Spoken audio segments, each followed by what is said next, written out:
তাকে অনুসরণ করছে, কিন্তু পেছনে তাকিয়েই সে থমকে গেল। কিছুই দেখা গেল না, শুধু এক বিভীষিকাময় শীতল হাওয়া বয়ে যেতে লাগ। আজও সেই রাস্তার উপরে দাঁড়িয়ে গেলে শোনা যায় অদৃশ্য পায়ের শব্দ, আর চোখে চোখে পড়ে অদ্ভুত কিছু ছায়া। গল্পের নাম অন্ধকারের রাস্তা। পাহাড়ের মাঝখান দিয়ে চলে গেছে সরু একটা রাস্তা। নাম মৃত্যুর মোড়। স্থানীয় লোকেরা বলে, রাতে এই রাস্তায় গেলে কেউ ফিরে আসে না, কারণ এখানে এক ভয়ঙ্কর অভিশপ্ত আত্মার বাস। গল্পের পটভূমি শ্রাবণ মা। আকাশ কালো মেঘে ঢাক। রাত তখন এক। অরূপ আর তার বন্ধুরা দেরি করে শহর থেকে গ্রামে ফিরছিল। পাহাড়ি রাস্তা ধরে গাড়ি চালাচ্ছিল অরূপ। বৃষ্টির কারণে চারপাশ ঘন কুয়াশায় ঢাক। বন্ধুরা গল্পে ব্যস্ত থাকলেও অরূপের মনে হচ্ছিল কেউ যেন দূর থেকে গাড়িটা লক্ষ্য করছে। রহস্যের শুরু। গাড়ি একটা বাঁকে ঘুরতেই অরূপ আচমকা ব্রেক চাপ। সামনের রাস্তায় একটা সাদা শাড়ি পরা মেয়ে দাঁড়িয়েছিল। মেয়েটার চুল মুখ ঢেকে রেখেছিল, আর সে কোনো দিকেই নড়ছিল না। বন্ধুরা ভয় পেয়ে বল, ওকে নিয়ে মাথা ঘামাস না, গাড়ি চালা। কিন্তু অরূপের মনে হল মেয়েটার কিছু সাহায্যের দরকার। সে গাড়ি থেকে নেমে মেয়েটার কাছে এগিয়ে গেল। আপনি এখানে কি করছেন? অরূপ জিজ্ঞেস কর। মেয়েটা ধীর কণ্ঠে বলল, আমাকে বাড়ি পৌঁছে দেবে? আমার বাড়ি সামনের পাহাড়ের ওপারে। ভয়ঙ্কর মোড়।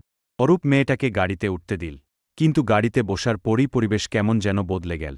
আশপাশে হিম শীতল একটা অনুভূতি ছড়িয়ে পড়ল। বন্ধুরা গায়ে কাটা দিয়ে বুঝতে পারল কিছু একটা ঠিক হচ্ছে না। মেয়েটা আচমকা বলে উঠল, আমার নাম পদ্মা। এই রাস্তার শেষ বাঁকে আমার জীবনের শেষ হয়েছিল। আমি এখনও আমার হত্যাকারীদের অপেক্ষায় আছি। আজ ১০০ বছর হল তারা এই রাস্তা দিয়ে ফিরবে। তুমি যদি বাঁচতে চাও, এখনই পালাও। শেষের ভয়। গাড়ি থেমে গেল। সামনে কুয়াশার আড়ালে ভেসে উঠল আরও কয়েকজন ছায়ামূর্তি। তারা যেন মেয়েটার অপেক্ষায় ছিল। মেয়েটা গাড়ি থেকে নেমে মূর্তিগুলোর দিকে তাকাল, তারপর অরূপ আর তার বন্ধুদের দিকে ঘুরে বল, তোমরা এখানে থাকো না, ফিরে যা। এটা তোমাদের শেষ সুযোগ। অরূপ পেছন ফিরে গাড়ি ঘোরানোর চেষ্টা কর, কিন্তু ঠিক তখনই হাওয়ার মধ্যে এক করুণ আর বিকট চিৎকার শোনা গেল। বন্ধুরা দেখতে পেল মেয়েটা আর সেই ছায়াগুলো রাস্তার কুয়াশায় মিলিয়ে গেল। ভোর হওয়ার আগে তারা সেই রাস্তায় আর এক মুহূর্ত থাকেনি।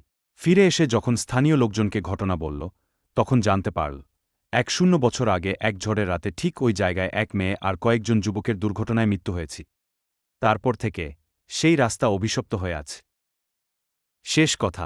লোকমুখে শোনা যায়, আজও রাতের বেলা কেউ যদি সেই রাস্তায় যায়, তবে পদ্মা আর তার ছায়ামূর্তিরা তাদের প্রাণের দাবি কর। তুমি যদি কখনো পাহাড়ি রাস্তায় যাও, সন্ধ্যার পর সাবধানে থেকো। হয়তো পদ্মা এখনও তোমার জন্য অপেক্ষা করছে। সবাই ভালো থাকুন, সুস্থ থাকুন। আপনাদের জন্য আমাদের চ্যানেলে রয়েছে দারুণ সব বাংলা ভূতের গল্প।